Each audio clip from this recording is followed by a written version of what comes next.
Assalamualaikum warahmatullahi wabarakatuh.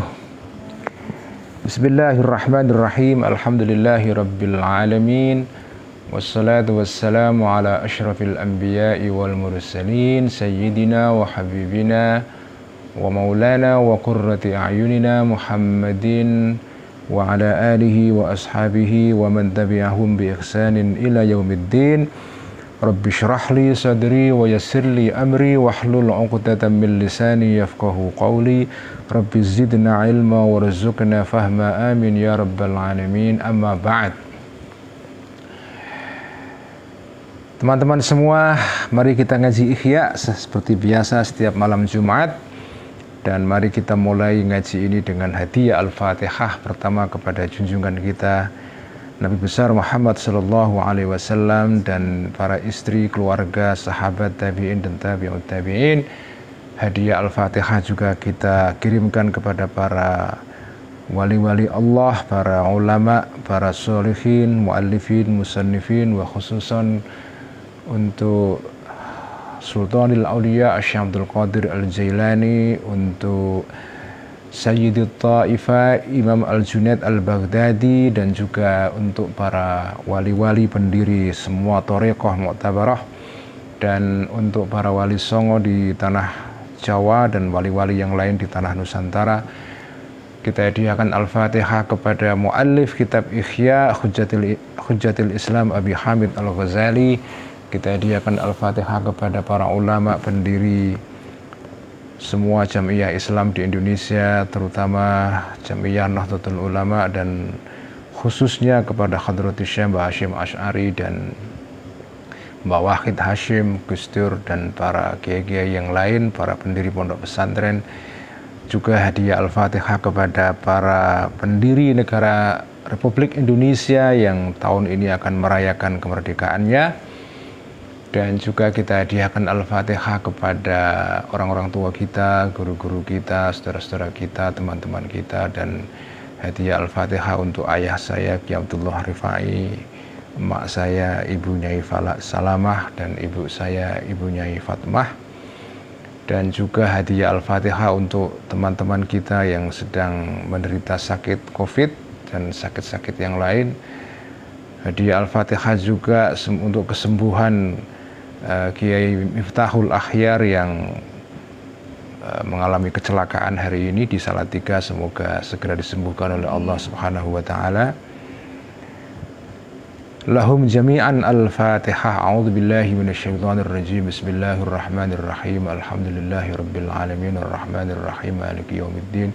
Iyyaka na'budu wa iyyaka nasta'in. Ihdinas siratal mustaqim. Siratal ladzina an'amta 'alaihim ghairil maghdubi 'alaihim waladdallin. Amin. Bismillahirrahmanirrahim. Qala al-muallif rahimahullahu ta'ala wa nafa'ana bihi wa bi 'ulumihi fid dharain. Amin. Rabbi yassir wa a'in. Wa rafa'a ba'dus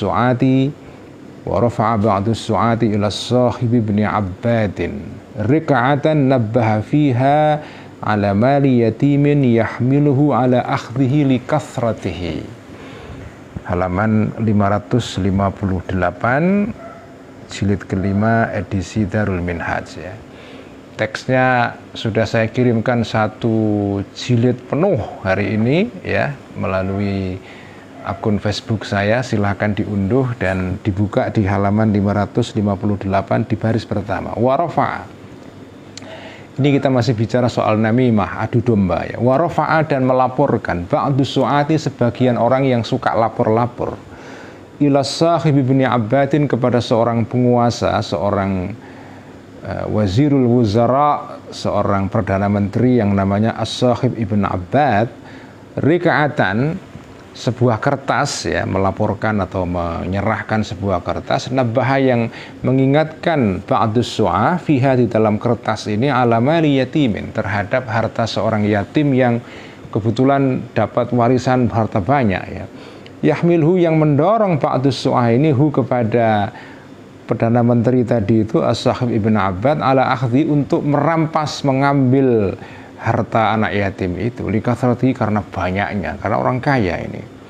Fawaqa'a, maka kemudian memberikan tanda tangan atau apa istilahnya tapak asmo ya, atau memberikan stempel ala zuhriha terhadap punggungnya, maksudnya sebaliknya ya, halaman dibaliknya kertas tadi itu. Jadi kertas ditulisi, dibaliknya kemudian ditulisi kembali oleh Perdana Menteri ini, As-Sahih bin Abbad ini. Ditulis ya, dikasih catatan ya, disposisi sambil dikasih catatan itu. Isinya begini, as-si'ayatu qabihatun wa in kanat sahihatan. Ini Perdana Menteri yang alim sekali. Nanti saya ceritakan As-Sahih bin Abbad ini seorang politisi, Perdana Menteri, birokrat yang luar biasa alimnya. As-si'ayatu karena alim jadi isi catatannya ya tentu saja keren sekali ya. As-si'ayatu adu domba kepada orang yang punya kekuasaan ya. Qabihatun itu adalah sesuatu yang jelek, jahat ya.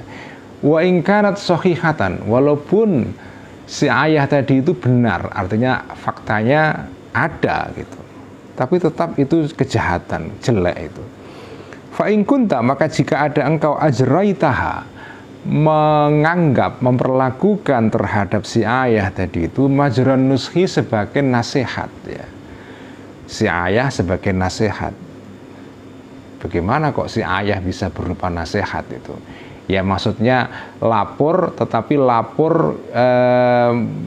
lapor yang kelihatannya adu domba ya, tapi mungkin diniatkan si pelapor ini untuk menasehati ya, atau memberikan masukan kepada orang yang dilapori ya, supaya yang dilapori ini, penguasa ini itu mendapatkan pelajaran itu ya. Nah, walaupun tujuannya itu baik ya, si ayah ini tujuannya untuk kasih masukan, input yang baik, nasihat ya, tetap saja itu jelek, tetap saja itu tindakan yang tidak baik, tindakan yang dosa. Fakhusranuka, maka kerugian kamu ya. Fakhusranuka, maka kerugian kamu. Fiha, di dalam si ayah itu ya. Afdhalu, ruginya kamu dalam si ayah, dalam pengertian kamu tidak beruntung dalam si ayah ini ya. Jadi kerugian kamu dalam si ayah afdhalu itu lebih baik, walaupun rugi itu lebih baik minar ribhi, daripada untungnya.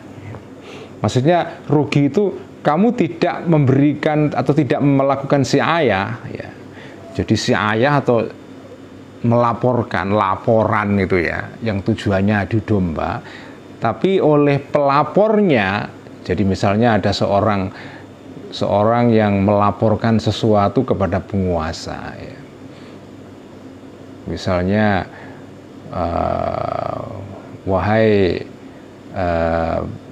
sang penguasa, ini ada orang yang melakukan begini-begini, atau yang ngerasani, atau yang kritik, atau apalah yang ingin melakukan kejahatan kepada kamu wahai sang raja gitu. Nah, tujuan dia melaporkan begini itu bukan untuk adu domba, tapi untuk memberikan nasihat. Ini ada sesuatu yang jenengan harus tahu, dan ini nasihat saya, ini input, ini adalah masukan gitu. Nah, walaupun masukan nasihat itu sesuatu yang baik, tapi karena ini berupa si ayah, berupa adu domba, jadi lebih baik kamu rugi dalam pengertian kamu tidak melakukan si ayah, dalam pengertian tidak melaporkan, dan karena itu rugi. Ruginya kamu dengan tidak melaporkan kepada penguasa ini lebih baik daripada kamu untung. Untung karena memberikan nasihat, dan nasihat itu kan baik, artinya karena kebaikan jadi memberikan keuntungan. Tapi keuntungan karena si ayah itu tetap lebih buruk daripada ruginya. Rugi karena tidak melaporkan itu. Saking jeleknya si ayah itu. Jadi rugi pun itu lebih baik daripada untung dalam hal si ayah itu. Rugi karena tidak melaporkan. Jadi kamu rugi karena tidak melaporkan si ayah kepada seorang penguasa, itu lebih baik daripada kamu untung dengan melakukannya.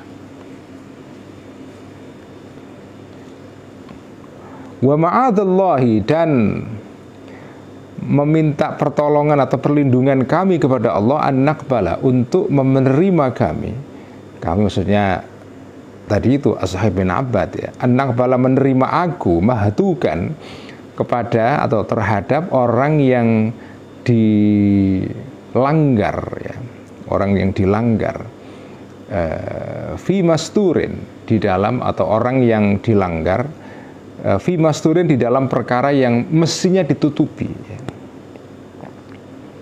Mahtukan orang yang dilanggar, fi masturin, atau an-naqbala, menerima aku, mahtukan terhadap sesuatu yang dilanggar, diungkap, dibongkar ya, fi masturin, di dalam hal yang mestinya ditutup ya. Aku berlindung kepada Allah untuk menerima sesuatu yang itu dibongkar, padahal sesuatu itu mestinya ditutupi. Nggak mau aku menerima si ayah itu. Ini kata Perdana Menteri tadi itu. Walaulah annaka, dan seandainya tidak, sesungguhnya kamu wahai orang yang adu domba ini, yang melakukan si ayah ini, fi khafarati syaibatika, di dalam tanggungan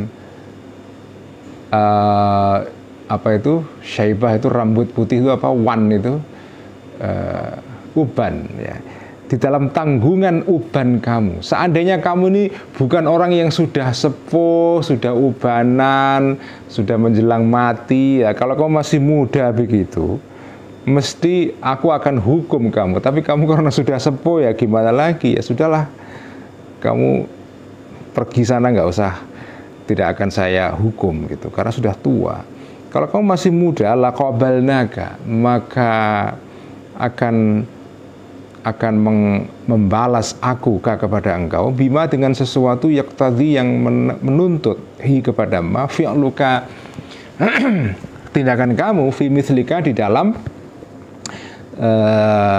dalam orang yang seperti kamu ya.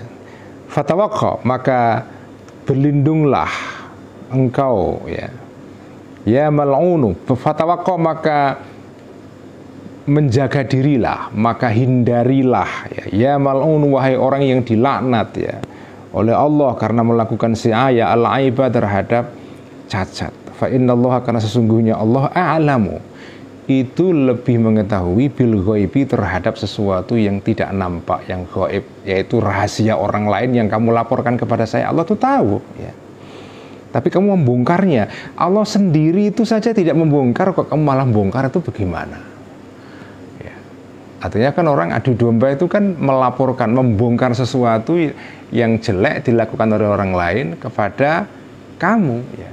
Yang Allah sendiri menutup itulah, kamu kok bongkar, itu bagaimana ya. Al-maitu ya rahimahullah ya. Al-mayyitu ya, atau al-maitu, orang yang mati, rahimahullahu, itu akan dirahmatihu, kepada orang mayit ya, Allahu Allah. Wal yatimu, dan orang yang, artinya orang yang mati ini adalah yaitu bapaknya anak yatim itu, yang tadi kan anak yatim. Ini kan tadi orang melaporkan adu domba kepada Ashab bin Abbad ya, tentang ada anak yatim yang ditinggal mati bapaknya dan kaya raya. Itu kalau bisa hartanya jenengan rampas wahai raja, nanti saya dapat komisi sedikit. Jadi ini sebetulnya pelapornya ini minta, kepengen dapat komisi, dapat fee itu ya. Ini ada orang kaya, ada orang kaya mati meninggalkan anak, warisannya gede banget ya. Sambil mendorong orang ini supaya sang Perdana Menteri ini merampas harta itu, nanti dia dapat komisi ya. Al-mayyitu, orang yang sudah mati, yaitu bapaknya anak yatim tadi itu, rahimahullahu, akan dirahmati oleh Allah. Wal yatimu, dan anak yatim yang ditinggalkan oleh bapaknya itu, jabarahullahu, akan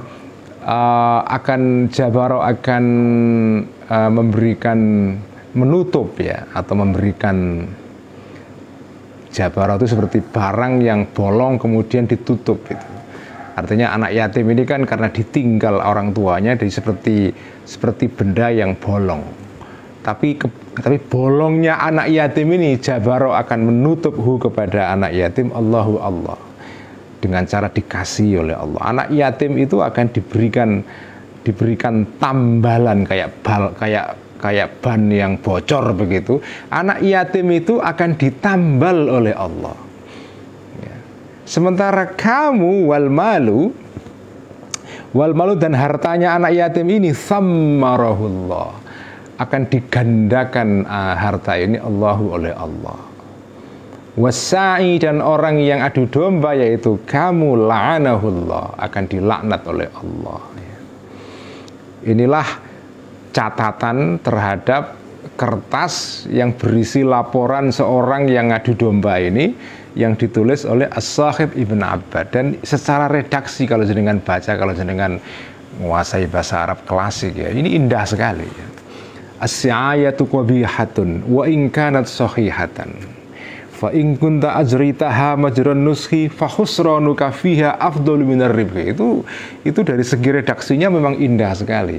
Kenapa demikian? Karena As-Sakhib Ibn Abbad ini seorang perdana menteri, penguasa yang alim, ngarang kitab banyak sekali dalam bidang sastra, kritik puisi, ngarang tentang akidah, tentang ilmu nahwu, ilmu lughah, macam-macam. Jadi ini karangannya banyak sekali. Dan dia selain itu juga seorang yang ahli dalam menulis di dalam surat menyurat, di dalam surat menyurat yang dipakai oleh para raja-raja. Zaman dulu itu raja-raja itu selalu punya staf khusus ya, yang dia ini dikenal sebagai seorang yang punya kemampuan untuk menulis dengan indah sekali, untuk menuliskan surat-surat raja kepada raja yang lain, atau menuliskan perintah raja. Jadi zaman dulu, zaman kerajaan-kerajaan Islam pada masa lampau, surat menyurat ya, yang disebut dengan murasalah itu ya, surat menyurat, korespondensi itu jenis sastra sendiri. Jadi ada sastra itu berupa puisi, itu biasa.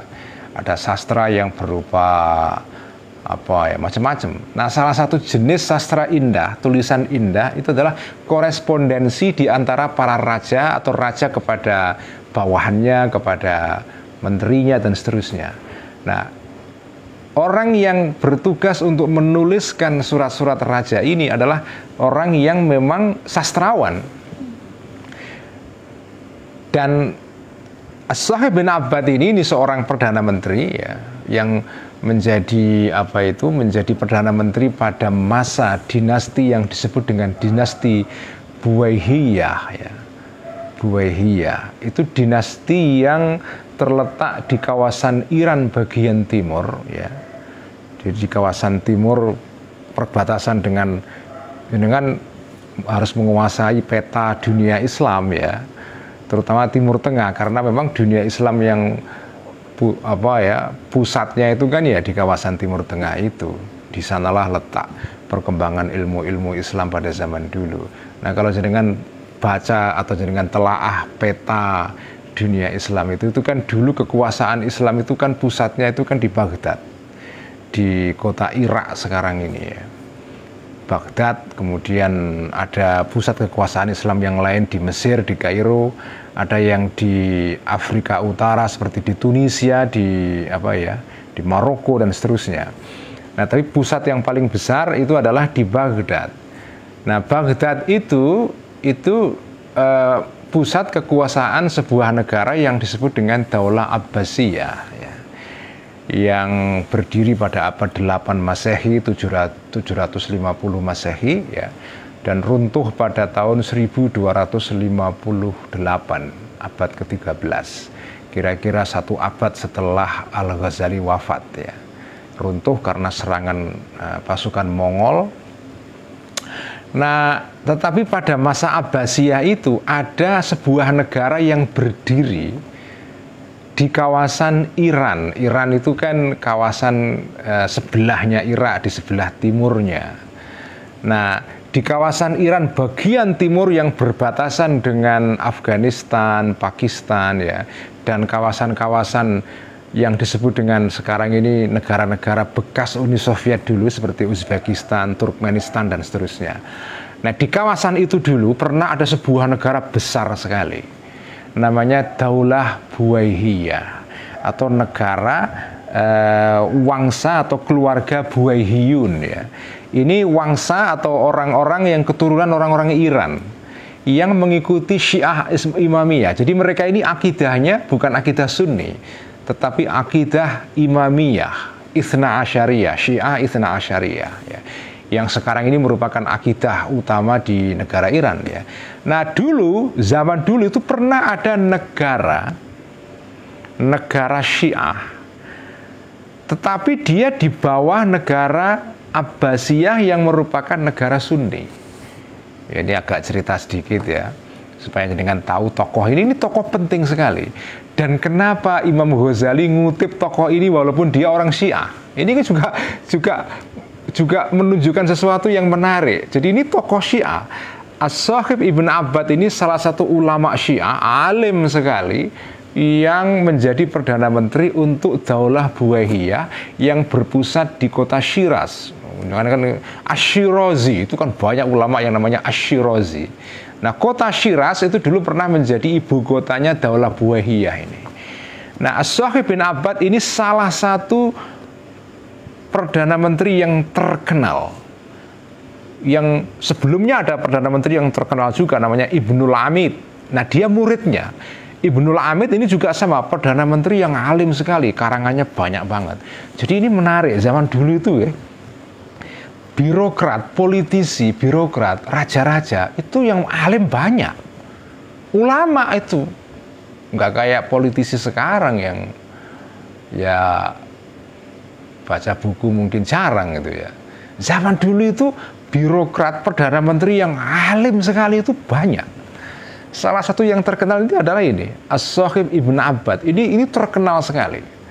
Dan Daulah Buwaihiyah itu daulah atau negara Syiah, tetapi dia berada di bawah Daulah Abbasiyah. Jadi Daulah Abbasiyah ini ketika itu sebagai negara yang secara simbolik mempersatukan umat Islam. Tapi di bawahnya yang berkuasa real itu adalah Daulah Buwaihiyah. Daulah Buwaihiyah itu berkuasa dari abad 900-an, abad 10 sampai abad 11 ya. Atau abad 10 ya, abad 9 sampai abad 10 ya. Sebelum Imam Ghazali. Jadi Daulah Abbasiyah, Daulah Buwaihiyah ini lahir sebelum Al-Ghazali. Jadi ini menarik. Jadi ada negara Abbasiyah yang Sunni, tetapi kemudian di bawahnya itu ada negara Buwaihiyah yang mengakui kekuasaan Daulah Abbasiyah. Jadi dia tidak mengingkari, dan dia berkuasa itu juga tidak memaksakan akidah Syiah Itsna Asyariyahnya, karena dia tahu dia merupakan semacam kayak negara yang di bawah pengaruhnya Bani Abbasiyah itu ya. Karena itu mereka ini tidak, jadi warganya di daerah Iran bagian timur itu juga banyak yang Sunni, tapi dia sendiri sebetulnya negara yang Syiah itu. Dan Daulah Buwaihiyah ini daulah yang dikenal karena pada masa itu kemajuan ilmu-ilmu Islam itu luar biasa. Ini salah satu daulah yang menjadi menandai salah satu masa keemasan di dalam peradaban Islam ya. Dan salah satu nama yang terkenal yang berada pada era ini yang bekerja sebagai Perdana Menteri untuk daulah ini adalah As-Sakhib bin Abbad, dan dikutip oleh Al-Ghazali walaupun dia Syiah, Syiah Itsna Asyariyah ya. Kenapa ya? Ya apa yang dikatakan bagus. Kenapa? Yang ngutip orang Syiah kan nggak masalah, walaupun kita akidahnya beda dengan orang Syiah, tapi kalau orang Syiah itu mengatakan sesuatu yang baik, ya kita kutip saja. Sebagaimana kemarin Al-Ghazali juga mengutip seorang tokoh Mu'tazilah, yaitu Amr ibn Ubaid. Ya, itu tokoh Mu'tazilah yang juga seorang sufi, ya, seorang sufi besar yang hidup pada abad ketiga Hijriah, Amr ibn Ubaid. Ya. seorang tokoh Qadariyah atau yang mengikuti akidah Qadariyah, seorang Mu'tazilah, tapi dikutip juga oleh Al-Ghazali. Jadi menurut saya kitab Ihya ini menarik ya. Yang dikutip oleh Imam Ghazali itu tidak saja orang Sunni saja. Orang Mu'tazilah dikutip ya. Orang Syiah juga dikutip ya. Bahkan cerita-cerita tentang Nabi Isa juga dikutip ya. Nabi Musa, nabi-nabi yang dahulu. Jadi karena ini kitab isinya mengenai akhlak, dan akhlak itu adalah kebaikan. Kebaikan itu ya bisa dipelajari atau diambil hikmahnya dari siapa saja. Orang non-muslim juga bisa, karena perbuatan baik itu kan bisa di mana-mana. Yang berbuat baik kan bukan hanya orang Sunni saja, bukan hanya orang Islam saja. Orang non-Islam yang berbuat baik juga banyak. Dan kalau ada orang Islam berbuat baik, ya bisa kita jadikan contoh, teladan untuk kebaikannya, ya kan?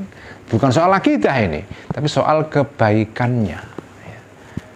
Makanya ini pelajaran penting dari kitab Ihya ini. Kalau jenengan tidak tahu sejarahnya As-Sakhi bin Abbad, jenengan baca ya berlalu begitu saja. Tapi kalau jenengan tahu siapa tokoh ini akan menjadi fakta yang menarik, akan menjadi pelajaran yang menarik. Karena ini tokoh Syiah besar sekali ya.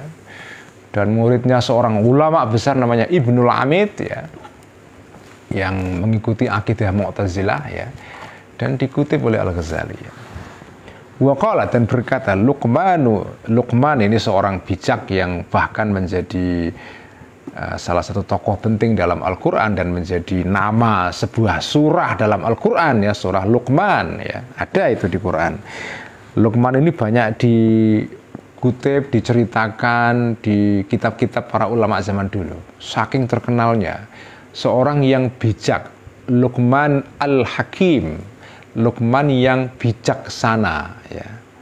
Makanya mantan menteri agama kita namanya Luqman Hakim. Saking terkenalnya nama ini, jadi namanya dipakai oleh banyak orang Islam.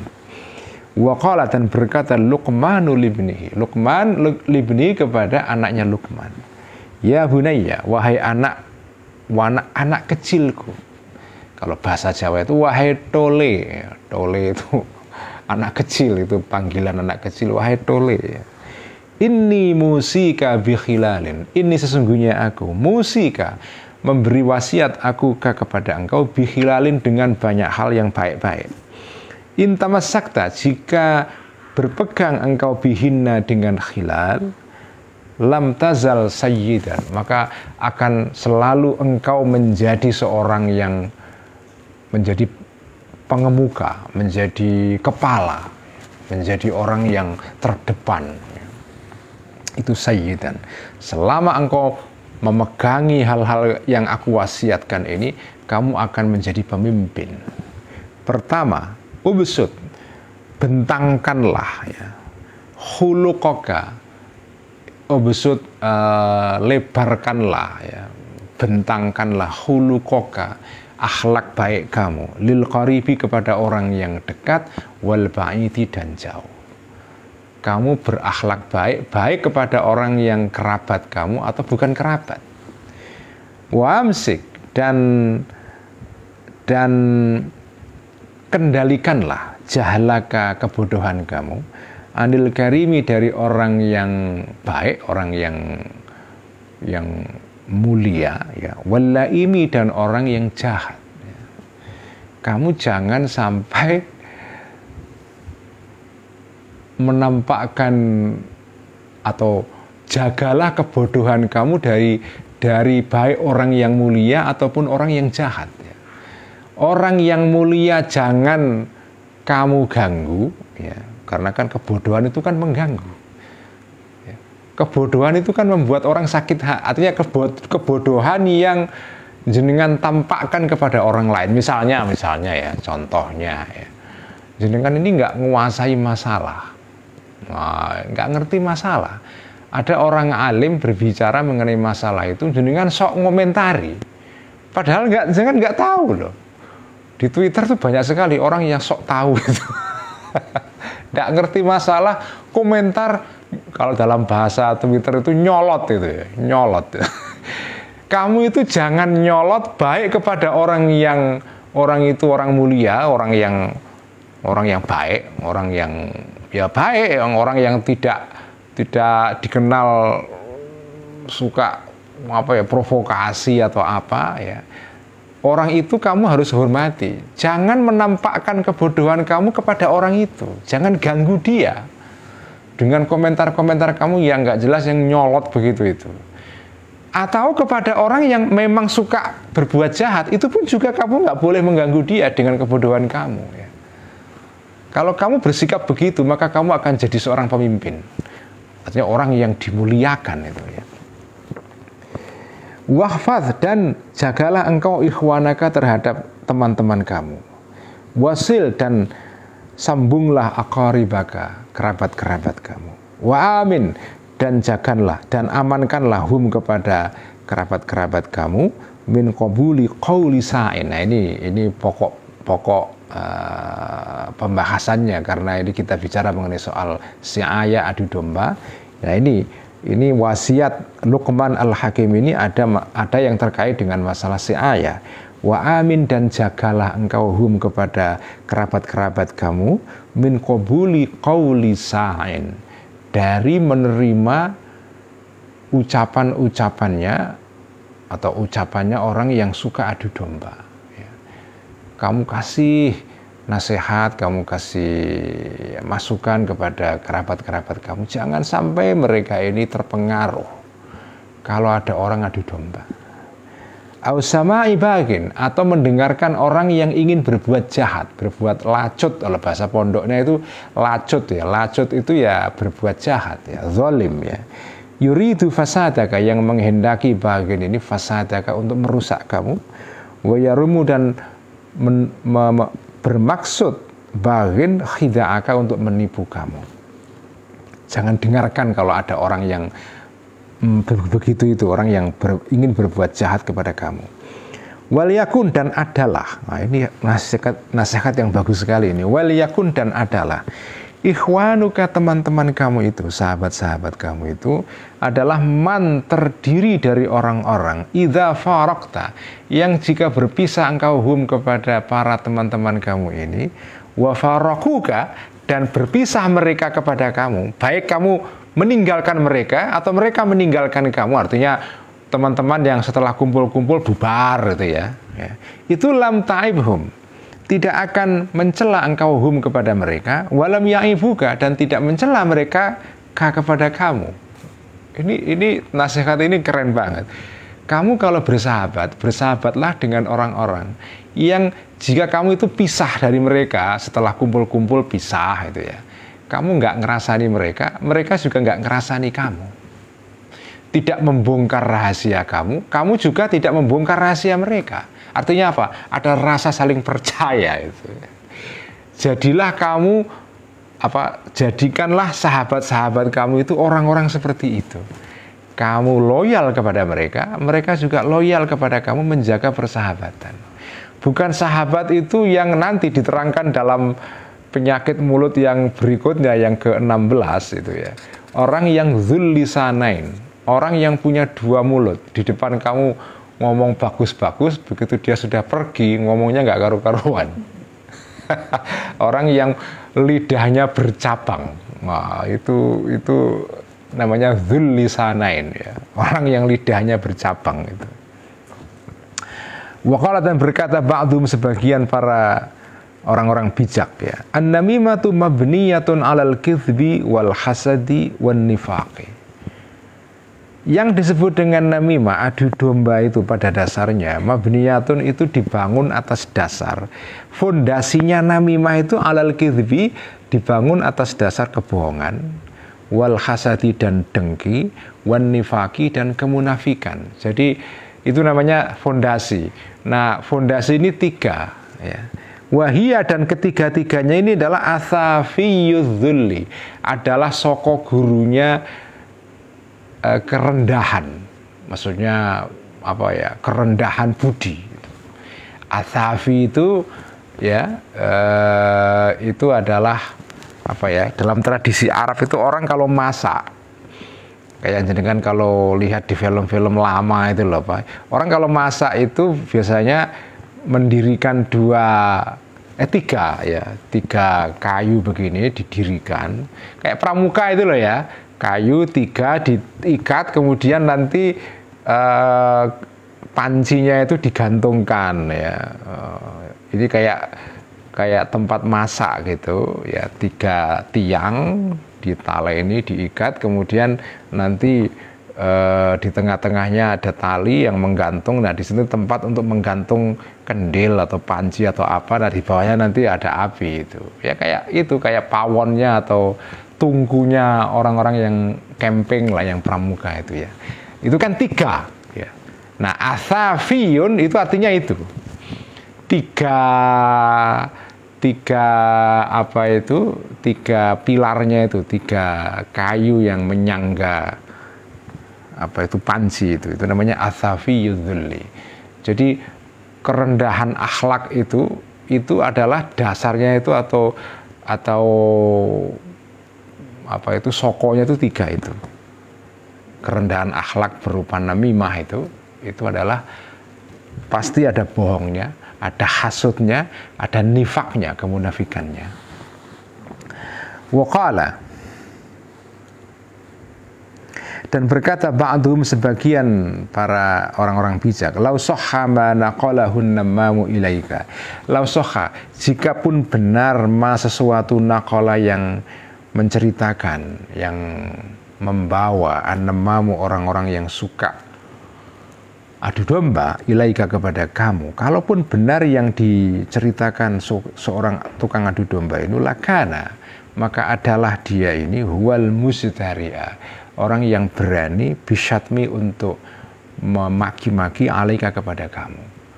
Dia itu ketika dia adu domba melaporkan sesuatu yang dikatakan orang lain mengenai sampean, sesuatu yang buruk itu kelihatannya kan kayak ingin ingin mengambil hati sampean. Si ini kemarin ngomongin jelek tentang sampean, itu orang itu jahat itu ya, sampean harus hati-hati. Kelihatannya kan kayak ingin bersahabat gitu ya.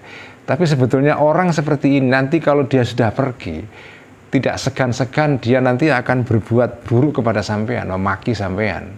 Artinya apa? Ya kalau dia tega melaporkan orang lain kepada kamu, nanti di lain saat juga dia akan melaporkan kamu kepada orang lain juga. Artinya apa ya? Memang orang yang suka adu domba itu pada dasarnya ya jahat, hatinya itu kotor atau sakit ya. Hari ini kelihatannya baik-baik sama sampean, nanti di hari yang lain akan berbalik ya.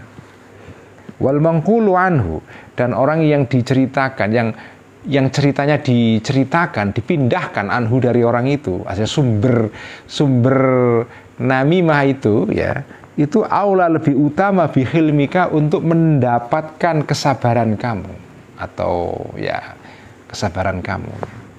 Kan namanya orang namimah itu kan melaporkan sesuatu dari orang lain kepada sampean.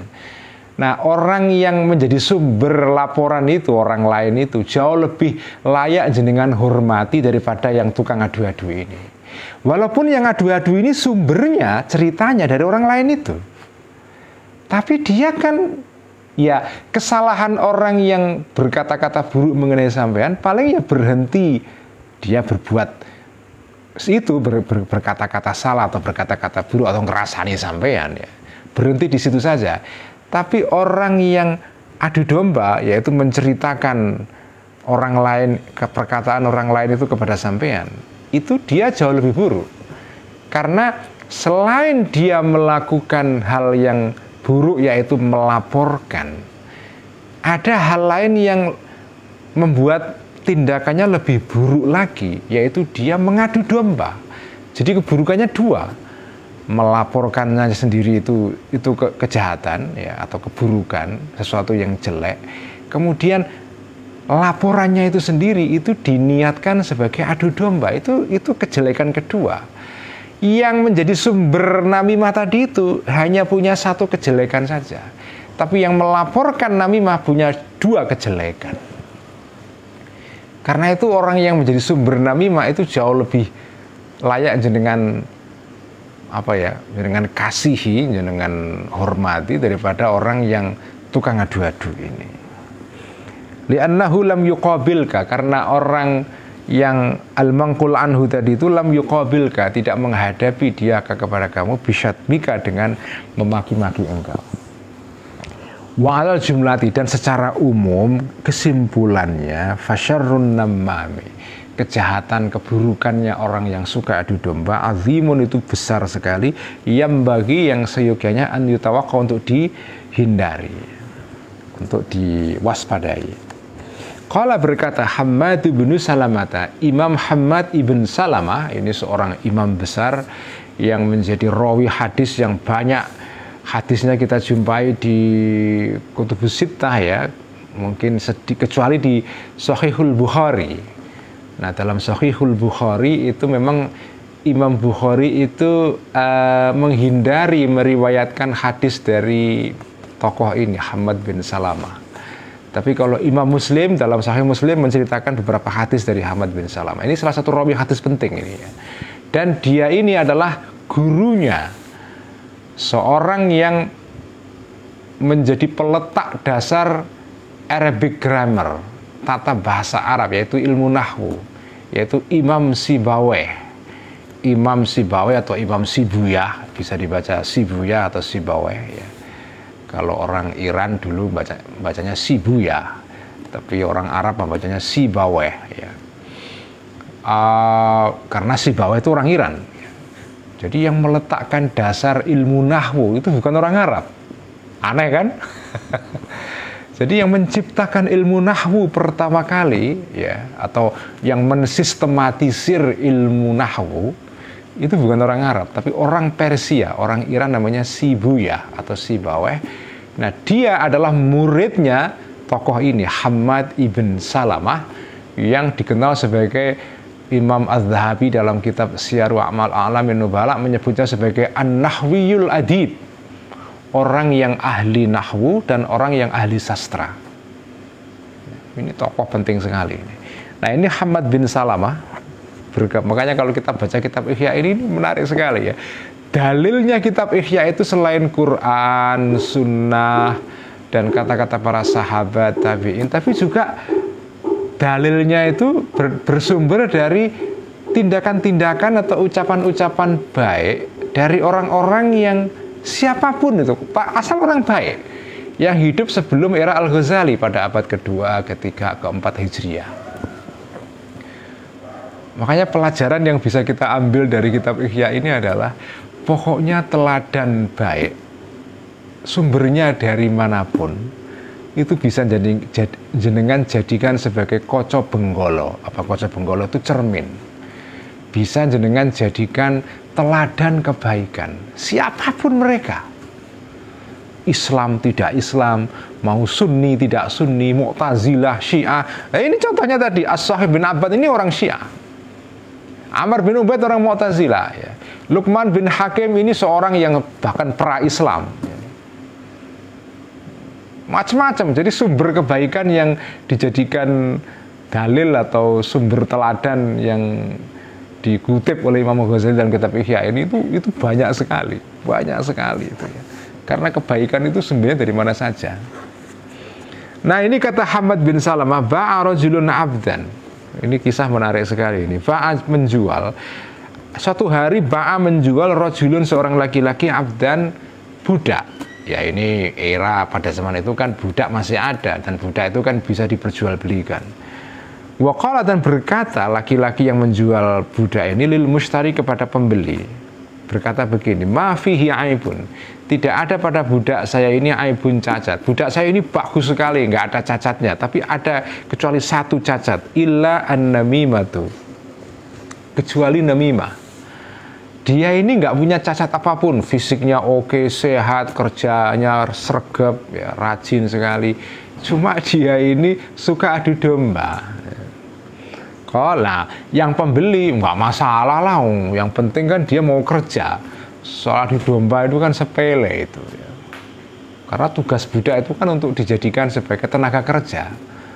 akhlaknya buruk, wah nggak soal. Yang penting fisiknya sehat, ya, senom, masih segar bugar, ya, tidak punya penyakit kronis. Yang penting dia dipekerjakan itu, nggak masalah. Ya. Kalau berkata pembeli tadi itu rodi itu nggak masalah, oke. Gitu. Kalau sekarang itu oke, gitu ya. Rodi itu senang aku, nggak masalah, aku ridho. Walaupun dia suka namimah. Fashtarahu, maka membelilah pembeli tadi itu kepada budak ini. Famakatha, maka tinggallah al-hulamu, budak yang masih nom ini, masih muda, ya, ayaman beberapa hari di rumahnya pembeli itu. Setelah dibeli dibawa pulang beberapa hari, tsumma qala, mulai muncul masalah ini. Tsumma qala, maka berkata budak ini li zaujati maulahu, kepada istrinya, majikannya budak ini. Satu hari dia berkata kepada suami istrinya budak ini, majikan tadi itu, inna zaujaki, sesungguhnya suami kamu wahai bu, ya, ibu majikan ini, ya, atau istrinya majikan ini, suami kamu ini la yuhibbuki. Inna zaujaki, sesungguhnya suami engkau wahai ibu, ya, ibu majikan, la yuhibbu, tidak mencintai, zaujaki, ki, kepada engkau. Ki itu perempuan, kalau ka laki-laki, itu kan bahasa Arab begitu ya. Ki, itu yang ditiru oleh Dahlan Iskan kalau nulis artikel itu, agak aneh itu. Dia kan yang bikin temuan itu atau inovasi, ya.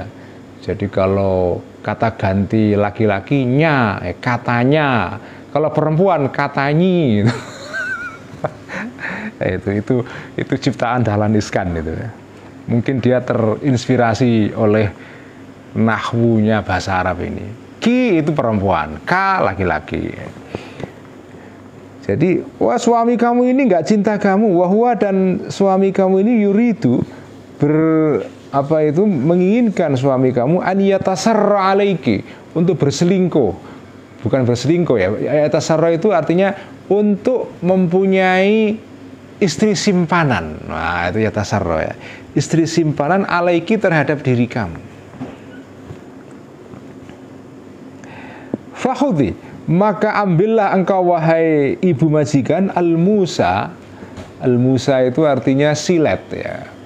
Pisau yang tipis sekali.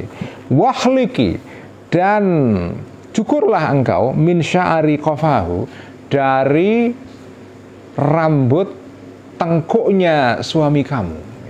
Kalau dia tidur, coba sampean cukur itu, sampean ambil rambut dari tengkuknya. Inda naumihi, pada saat tidurnya suami sampean, sya'aratin, beberapa helai rambut.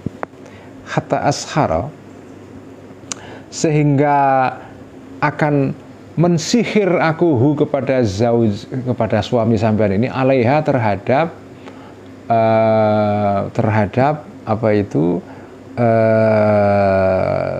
syarat tadi itu, ya.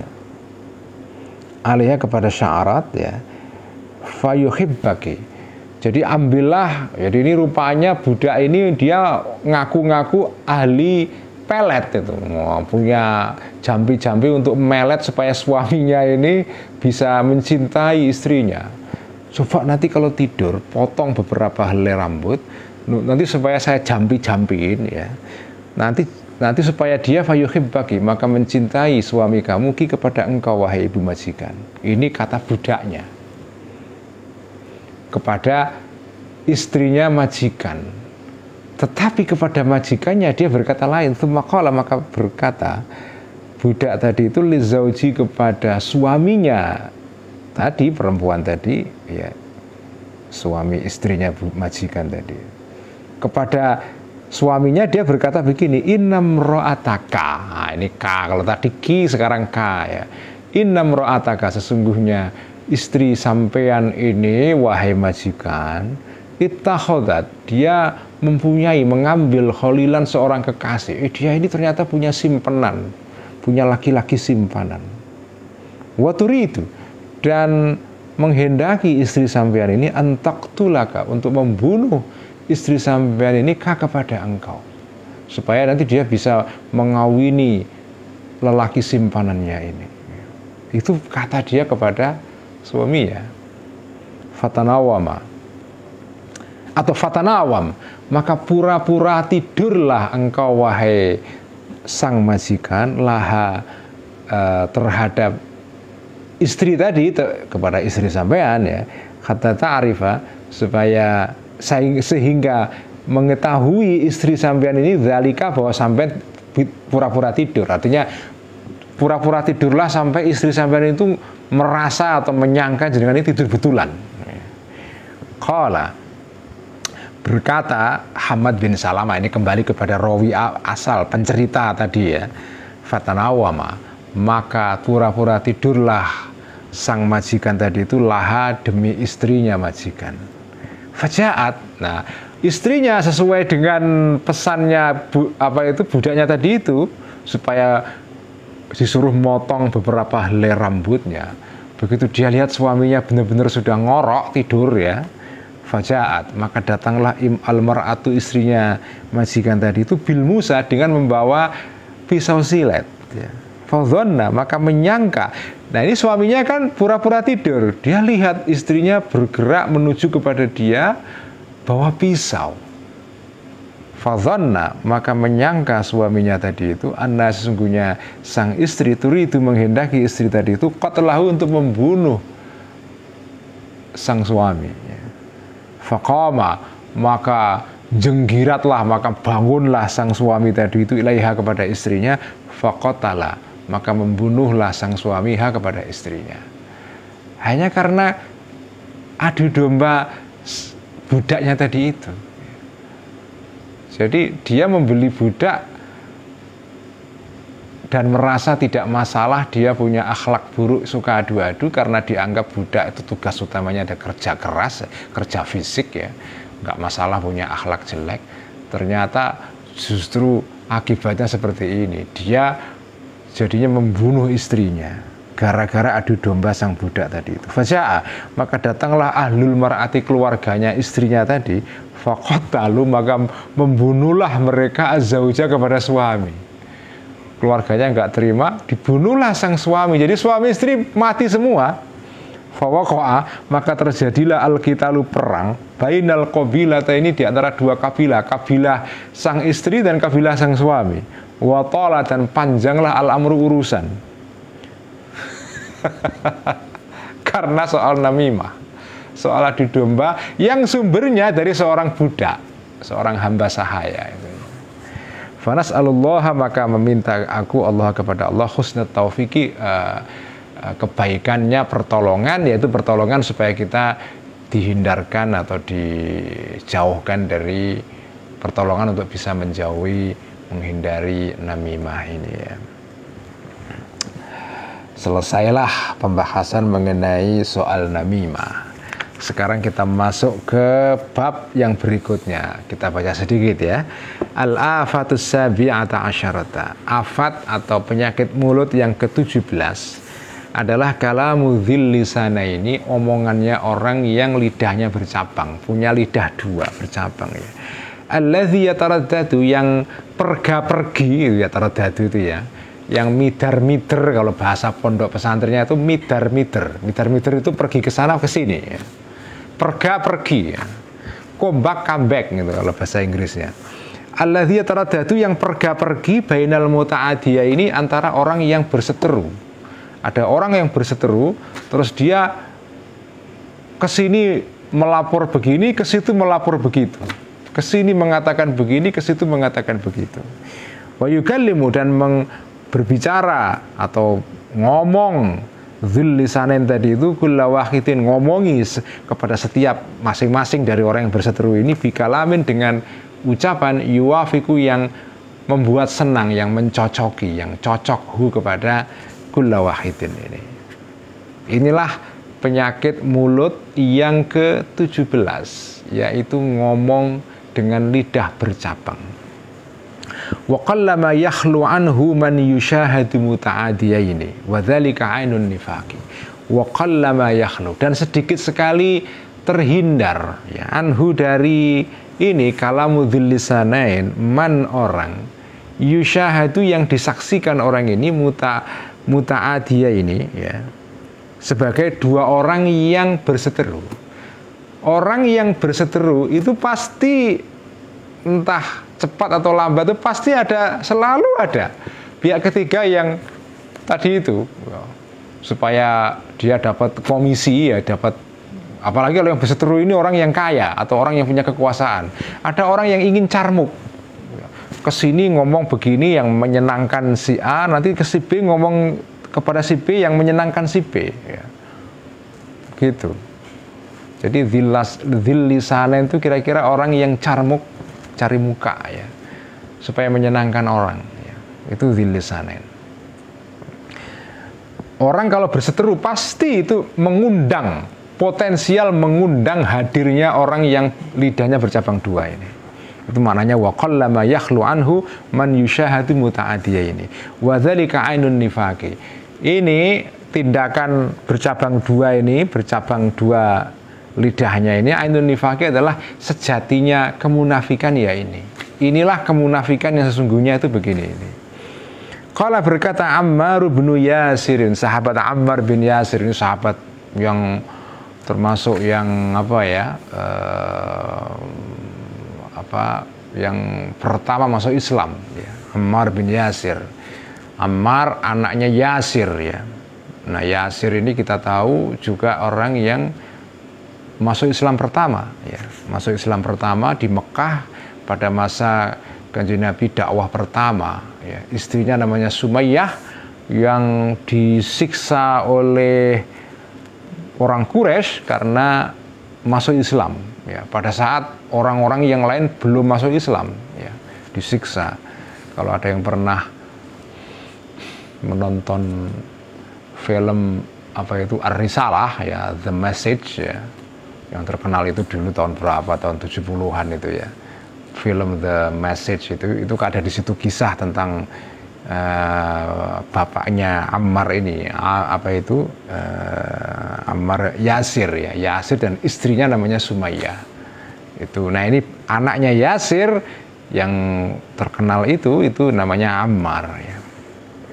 Berkata Ammar bin Yasir, qala berkata Rasulullah sallallahu alaihi wasallam, bersabda Rasulullah sallallahu alaihi wasallam, sabdanya Kanjeng Nabi begini, man kana lahu wajhani fid dunya kana lahu lisanani min narin yaumal qiyamah.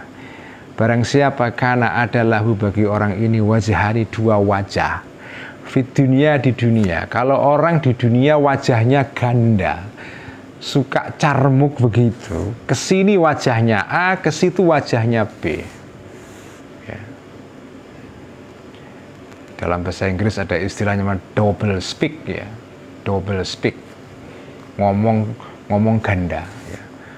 Kalau ngomong ke audiens ini ngomongnya begini, nanti ke audiens yang lain ngomongnya yang lain gitu ya, dan bertentangan ya.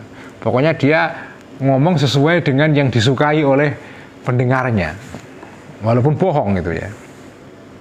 Nah orang seperti ini karena maka ada lahu bagi orang ini lisanani, akan punya dua lisan, punya dua lidah, minarin dari neraka, dari api, yaumal qiyamati pada hari kiamat nanti. Dari kiamat nanti itu siksaan dia antara lain dia akan punya dua lidah yang terdiri dari api.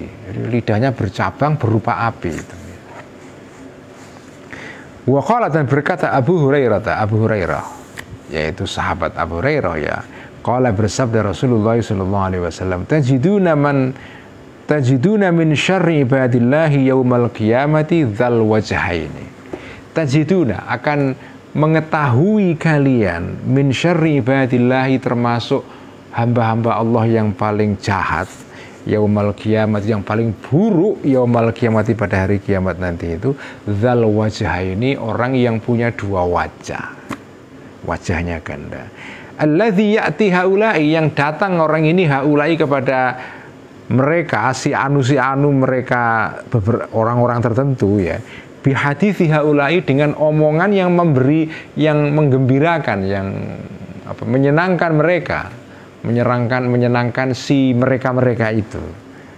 Wahaulai, dan mendatangi mereka-mereka yang lain bihadithi haulai, dengan omongannya mereka-mereka yang, atau omongan yang menyenangkan mereka-mereka yang lain itu. Kesini ngomong begini, ke situ ngomong begitu. Wa fil lafdhin, dan di dalam lafal redaksi hadis ini akhara yang lain, alladzi ya'ti haulai biwajhin wa haulai biwajhin. Jadi orang yang paling buruk pada hari kiamat nanti itu salah satunya adalah orang yang dzal wajhaini, orang yang punya dua wajah. Alladzi ya'ti, yang datang haulai kepada mereka biwajhin, dengan wajah tertentu, wajah A. Wa haulai, dan mendatangi mereka-mereka yang lain biwajhin, dengan wajah B, ya. Kesini begini, kesini begitu. Dan selalu ada saja, ya, ada saja di masyarakat itu ada orang kayak begini nih. Suka ngomong yang sesuai dengan selera yang diomongi, ya. Tapi untuk cari muka itu. Dan biasanya orang yang melakukan begini ini ya untuk mencari keuntungan, ya, untuk mendapatkan apalah, pokoknya menyenangkan menyenangkan orang-orang yang potensial akan memberikan reward atau hadiah kepada dia, kasih.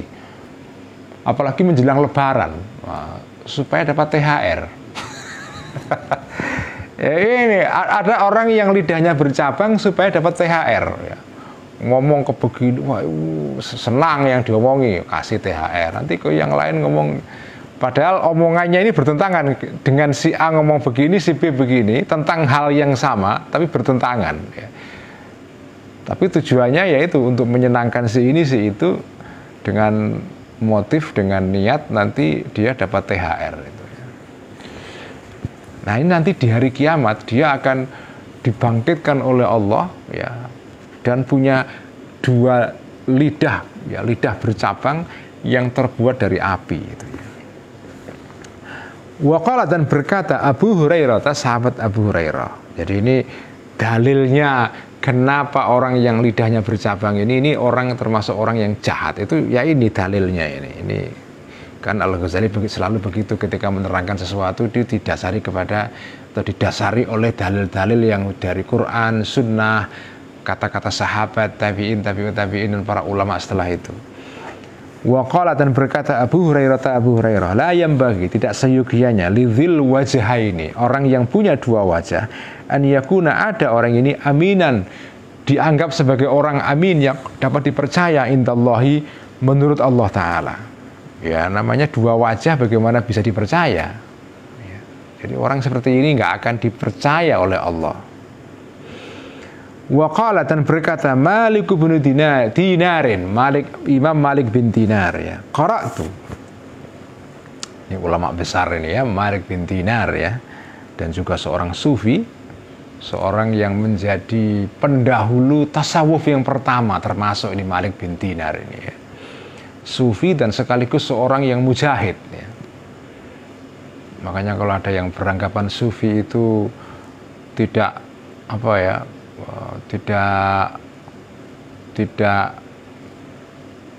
aktif di dalam kehidupan masyarakat, ya, pasif, ya, meninggalkan dunia, itu tidak benar, karena salah satu tokoh penting di dalam sejarah tasawuf awal Islam, ya, abad kedua Hijriyah ini, Malik bin Dinar ini, itu adalah orang yang sangat aktif terlibat dalam kehidupan sosial, bahkan ikut menjadi volunteer, orang yang sukarela menjadi pasukan untuk menjaga perbatasan antara negara Islam dengan negara di luar Islam, supaya kalau ada pasukan dari luar Islam mau menyerang bisa ditahan, gitu, ya.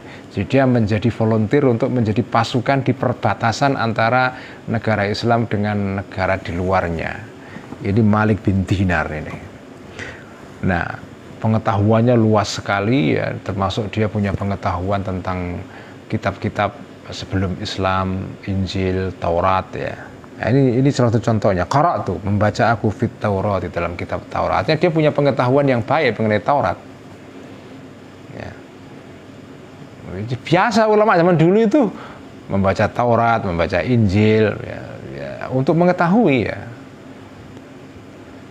Sekarang udah jarang itu ulama kita yang mempelajari Taurat, mempelajari Injil, udah jarang gitu ya. Nah, ini Malik bin Dinar ini dia tahu betul apa isi Injil, apa isi Taurat. Qara'tu membaca aku fit Taurati, dalam kitab Taurat ya. Nah, ini menarik. Jadi bahkan kitab Taurat pun menjadi dalil dalam kitab Ihya. Ya. Nah, ini contohnya berdasarkan kisahnya Imam Malik bin Dinar. Ya. Makanya kitab Ihya itu sumbernya macam-macam ya. Dari Islam, dari luar Islam, dari Sunni, non-Sunni, Syiah, Mu'tazilah, macam-macam. Asal itu baik, kita ambil. Karena kebaikan itu hikmah. Hikmah itu semacam barang hilang yang dimiliki oleh orang Islam. Kalau orang kalau punya barang hilang, kalau ketemu kan seneng, diambil. Kalau jenengan punya koper hilang, ya, jenengan pergi dari luar negeri atau dari naik pesawat ya, kopernya hilang. Terus setelah hilang beberapa saat, terus jenengan lihat di sebuah tempat, oh itu koper saya, seneng kan kita kan.